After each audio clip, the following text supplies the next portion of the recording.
Tuloy naman po ang pagtugis rin sa iba pang suspect sa pagpatay kay Barangay Captain Crisel Beltran. Kahapon, iprinisinta po ang 4 na naarestong suspect sa pagpatay. Balitang hatid ni James Agustin.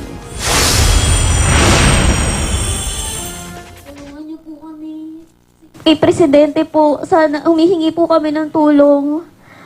Kay Pangulong Duterte na nagsusumamo ang panganay na anak ni Barangay Chairwoman Crisel Beltran sa paghangad ng hustisya. Hilingin rin daw ng pamilya Beltran ngayong araw sa DILG na bigyan sila ng seguridad. Politika ang nakikita ng pamilya na motibo sa krimen. Kahapon ipiniresenta ang 4 na naarestong suspect, kabilang ang pinaniniwalang gunman na si Teofilo Formanes na naaresto noong Biyernes sa Commonwealth Market.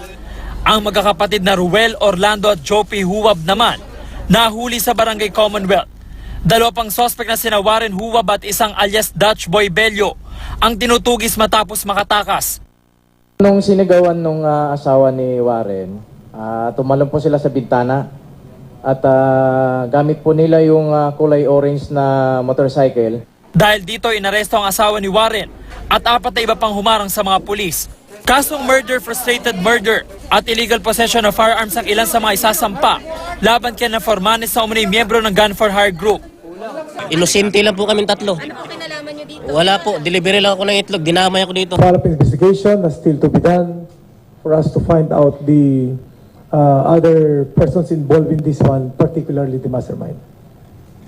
So that we can find out for certain the motive. Pero himutok ng pamilya Beltran, hindi raw sila pinapasok sa presentasyon na itinanggi naman ng pulisya. Ang hirap kasi sila makukulong lang. Kami pag uwi namin, wala na kaming magulang, wala na si mama. Napakabait talaga yan, super number 1. Pag nilapitan siya ng mga tao, talagang tumutulong, mabilis siyang nagbibigay talaga siya, tumutulong agad.